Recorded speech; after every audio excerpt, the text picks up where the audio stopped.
Have you ever thrown salt over your left shoulder to reverse bad luck? Many have been doing this old tradition without knowing how it began or what it means. But this isn't the only superstition about salt that exists. There are many. As an important ingredient, salt has gained various superstitions over time. To understand where these superstitions originated, we have to go back in time to when salt was a prized possession. Salt was the foundation of many economies. In Rome, people were paid for their labor with salt. This is where the origin of the phrase, "worth your salt," comes from. In fact, the origins of the word salary come from sal, the Latin word for salt. Considering that salt was equal to money, spilling salt was probably not different to throwing away something valuable. This may be how the superstition of bad luck from spilt salt comes from. Another explanation for the origins of the superstition is that Judas Iscariot spilled salt at the Last Supper with Jesus.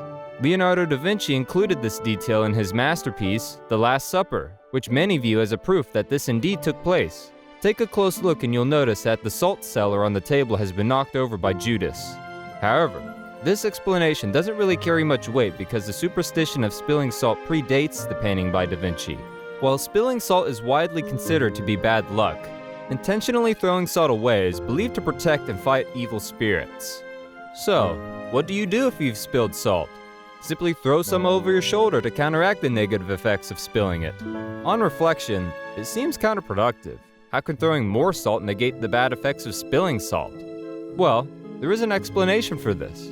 Some believe that the devil tricks you into spilling salt so that you'll get bad luck. To prevent the devil from tricking you once again, you must throw salt over your left shoulder where he resides. But throwing salt over your right shoulder will harm your guardian angel, so be careful not to throw salt in that direction.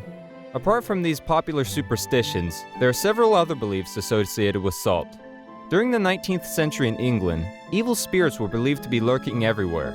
Before moving in or placing furniture into a home, the new owners would throw a pinch of salt on the floors of every room to keep the house clear from those spirits.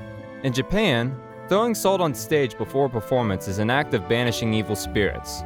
Similarly, in sumo wrestling, athletes throw a handful of salt into the ring to get rid of invisible visitors that might cause trouble during the match.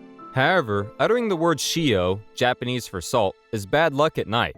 Shio sounds similar to shi, which means death in Japanese. Even today, some people in Japan believe that uttering this word at night might make something terrible happen. Medieval Roman Catholics believed that unbaptized babies were vulnerable, and therefore, to protect them, they placed salt on their tongues. This tradition was then adapted and changed into putting a tiny bag of salt into the baby's cradle and clothes as extra protection. If you've invited someone who only causes negative energy to enter your house, you definitely wouldn't want them to come back. Throw a pinch of salt in that direction of that person while they're still in your house, so that they won't come back again next time. But if you don't have the guts to do it in their presence, you can do that when they have already left. Another superstition says that you should never pass salt to someone at the table.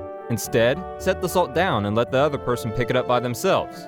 As salt was valued so much in ancient civilizations, it is not surprising that there's also a salt superstition associated with money. Not having salt in your house is believed to be unlucky, so it is important to keep an extra stock of salt in your pantry. There's an old saying, short of salt, short of money. If you're a superstitious person, make sure not to run out of salt in your house, or else you'll experience financial difficulty. Never let others borrow some salt from you because it is also considered bad luck. Just give salt to them as a gift, and you'll both be fine. Salt can bring you both good luck and bad luck, depending on how you use it. While these superstitions don't have any scientific backing, many still follow them unconsciously.